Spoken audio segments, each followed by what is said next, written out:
Jai Hind everyone and welcome you all in our online classes of Shri Ram Public School. And here we are with our first part of economics, that is macroeconomics. So we were studying our second unit of this part that is macro economics और इसकी second unit क्या चल रही थी money and banking. Money and banking में हमने पढ़ा था मनी क्या होता है, ठीक है, इसके बारे में। फिर फंक्शंस ऑफ मनी भी कल हमने पढ़े थे, what are the functions of money. And today we are going to discuss about the supply of money. ये हमारा आज का टॉपिक है, what is supply of money. हाँ, तो what is meant by supply of money. अगर आपसे एक क्वेश्चन पूछा जाए जैसे डिमांड क्या है, सप्लाई क्या है, ये बेसिकली आपने अपनी प्रीवियस क्लास में पढ़े होंगे, ठीक है, इकोनॉमिक्स में। So now what is supply of money. Actually में ये सप्लाई ऑफ मनी क्या होता है? आंसर इसका सिंपल सा है, the supply of money refers to the amount of money. Supply of money refers to the amount of money held by the public in an economy at any given time. Okay, तो ये क्या है? इसमें कुछ basic terms निकल कर आ रही हैं। क्या है? अमाउंट ऑफ मनी और held by the public in an economy at any given time. ठीक है, ये तीन बेसिक टर्म्स हैं, ध्यान दे लीजिएगा। क्या है? सप्लाई ऑफ मनी से हमारा मतलब वो अमाउंट, मनी का वो अमाउंट जो कि पब्लिक के थ्रू हेल्ड किया गया है। यहाँ ये बहुत इम्पॉर्टेंट टर्म है, पब्लिक। ठीक है, पब्लिक के थ्रू हेल्ड किया गया है किसी भी इकोनॉमी में एक सर्टेन टाइम पीरियड पर, एक गिवन टाइम पीरियड पर। वो क्या है? Supply of money. और ये स्टॉक का कॉन्सेप्ट होता है। स्टॉक का कॉन्सेप्ट होने से मतलब सप्लाई ऑफ मनी से हम फ्लो की बात नहीं कर रहे हैं। हमने फ्लो और स्टॉक दोनों चीज़ें पढ़ी थी ना अभी प्रीवियस चैप्टर्स में। फ्लो क्या है? फ्लो हमारा वो होता है जो कि एक सर्टेन टाइम पीरियड के ड्यूरेशन में हम मेज़र करते हैं। यहाँ सप्लाई ऑफ मनी का कॉन्सेप्ट स्टॉक से रिलेटेड है, फ्लो से रिलेटेड नहीं है। स्टॉक क्या? जो कि एक सर्टेन टाइम पीरियड की बात कर रहा है, और फ्लो क्या? जो कि कंटिन्यूटी में यहाँ से यहाँ तक में कितना आया उस सब का बात कर रहा है। तो ये फ्लो होता है। आई होप आपको प्रीवियस क्लासेस का वो याद होगा वीडियो का रेफरेंसेस में। आप नहीं भी याद है तो आप पीछे जाकर देख सकते हैं वीडियो। तो ये स्टॉक का कॉन्सेप्ट होता है जहाँ पर एक सर्टेन टाइम पीरियड पर हम जो भी कमोडिटी है उसका क्वांटिटी को मेज़र करते हैं। ये स्टॉक का कॉन्सेप्ट होता है हमारा। तो सप्लाई ऑफ मनी में क्या आ गया आपका? पब्लिक सेक्टर के थ्रू। यहाँ सेक्टर वर्ड इन्वॉल्व नहीं है, लेकिन वो भी आपका इस डेफिनेशन में ऑब्वियसली हिडन है। ठीक है, क्या है? सब सेक्टर के थ्रू, यानी पब्लिक सेक्टर के थ्रू इन्वॉल्व्ड सारा पैसा, ठीक है, या पब्लिक सेक्टर के थ्रू होल्ड किया हुआ सारा पैसा एक सर्टेन टाइम पीरियड पर, वो क्या कहलाता है? Supply of money. It is a stock concept. I have told you stock concept होता है ये, ठीक है। पब्लिक के साथ में सेक्टर इन्वॉल्व होता है, ये भी ध्यान दे लीजिएगा, ठीक। तो ये सारी चीज़ें आपको क्लियर हो जाएंगी। मैं एक एग्जांपल के थ्रू समझाती हूँ। सप्लाई ऑफ मनी क्या है? देखो, supply of money held by the government and any currency. जो भी करेंसी है उस इकोनॉमी की, तो वो करेंसी गवर्नमेंट के थ्रू जो भी होल्ड की हुई करेंसी है, या वहाँ के सेंट्रल बैंक के थ्रू, या कमर्शियल बैंक के थ्रू होल्ड की हुई जो भी करेंसी है, उसको हम यहाँ पर इंक्लूड नहीं करेंगे। हाँ, सप्लाई ऑफ मनी में इंक्लूड नहीं करेंगे। इसको एक एग्जांपल से हम समझते हैं। अगर सपोज करिए ए, ठीक, नाम रख लेते हैं राम, उसने डिपॉजिट किया 1 लाख रुपीज़ उसके अकाउंट में। Okay, that deposit so created is a part of money supply. अब इस तरह से उसने जो मनी का जो डिपॉजिट किया बैंक में, वो मनी सप्लाई का पार्ट है। क्यों? क्योंकि उसने वो पैसा ओन किया हुआ है, हेल्ड किया हुआ है। हाँ, लेकिन अब यही 1 लाख रुपीज़ जो हैं वो जब बैंक में उसने जमा करवा दिया, और बैंक जो है बैंक के साइड से अगर उस 1 लाख की होल्डिंग को अगर हम मनी सप्लाई में काउंट करते हैं, तो ये क्या हो जाएगा? डबल काउंटिंग हो जाएगी, है ना? कैसे? कि ये आपके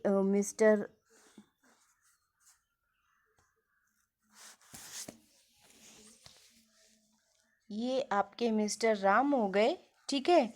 इन्होंने पैसा दिया, किसको दिया पैसा? यहाँ पर दिया मनी उन्होंने बैंक को। ये हो गया आपका बैंक, ठीक। और ये हो गए मिस्टर आर। अब इन्होंने कितना दिया है अमाउंट? 1 लाख दिया है, ठीक है। अब ये बैंक ने कितना अमाउंट यहाँ पर होल्ड किया हुआ है? 1 लाख होल्ड किया हुआ है। तो यहाँ मनी की सप्लाई अगर हम देखें तो ये 1 लाख होगी मनी की सप्लाई, ना कि ये प्लस ये, यानी इन दोनों को ऐड करके हम नहीं करेंगे मनी सप्लाई। मनी सप्लाई क्या है? मनी हेल्ड बाय राम, है ना। तो मनी हेल्ड बाय राम आपका कितना है? 1 लाख। और ये 1 लाख आपका मनी सप्लाई हो गया। अगर हम इसको भी इंक्लूड कर लें, ये क्वेश्चन मन में आ सकता है कि भाई इसको क्यों नहीं इंक्लूड किया, तो यहाँ इसको भी इंक्लूड करने से क्या हो जाएगी? प्रॉब्लम ऑफ डबल काउंटिंग आ जाएगी। हाँ, डबल काउंटिंग की प्रॉब्लम आ सकती है, इसलिए बैंक्स के थ्रू होल्ड किया हुआ या गवर्नमेंट के थ्रू होल्ड किया हुआ पैसा हम काउंट नहीं कर रहे हैं यहाँ पर, है ना। हम सिर्फ वही मनी काउंट कर रहे हैं या वही अमाउंट काउंट कर रहे हैं मनी का, जो कि प्राइवेट सेक्टर के थ्रू होल्ड किया हुआ है, ठीक है।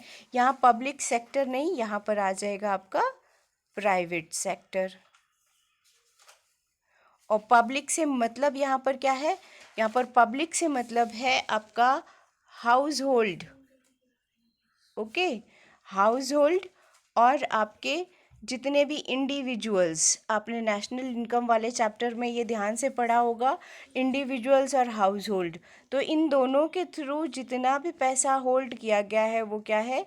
पब्लिक के थ्रू होल्ड किया हुआ पैसा है एक इकोनॉमी में, ठीक।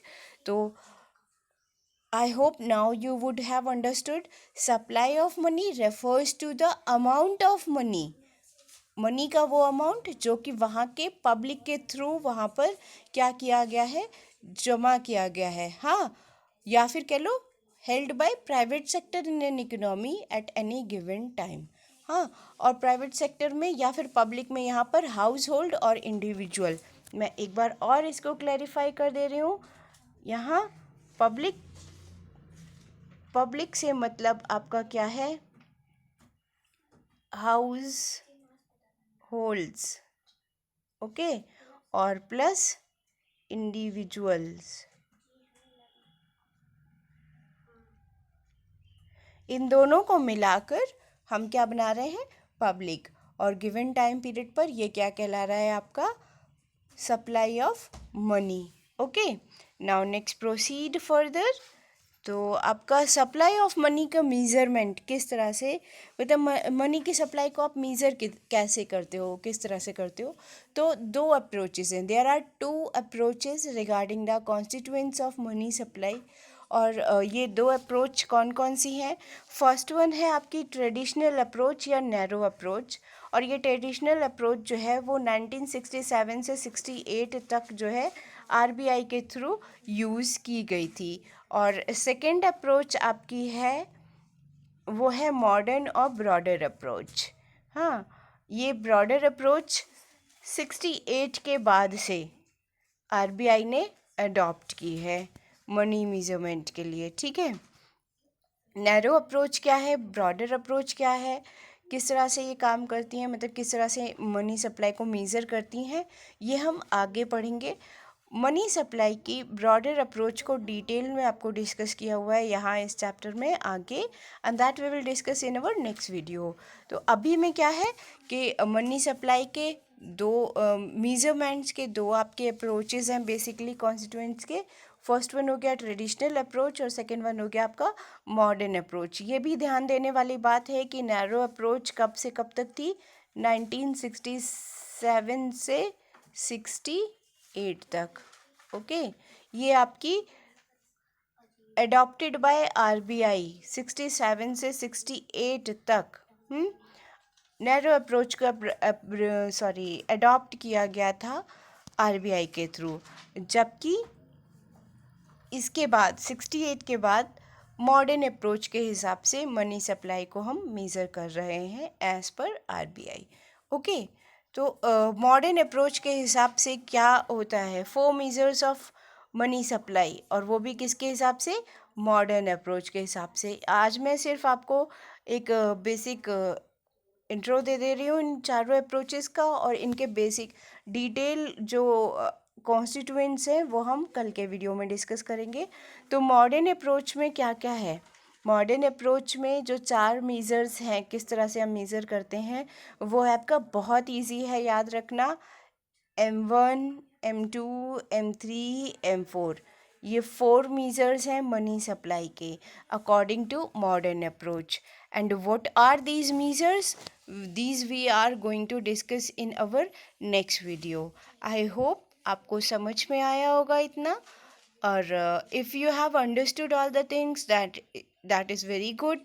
Make notes of the topic, and if you have any problem then feel free to discuss in the given time slot, and that is between 7 to 7:30. You can discuss your economics doubts between 7 p.m. to 7:30 p.m. in your class groups, and I will be there to answer your questions. Okay, that's all for today. Stay home, stay safe, and have a good day.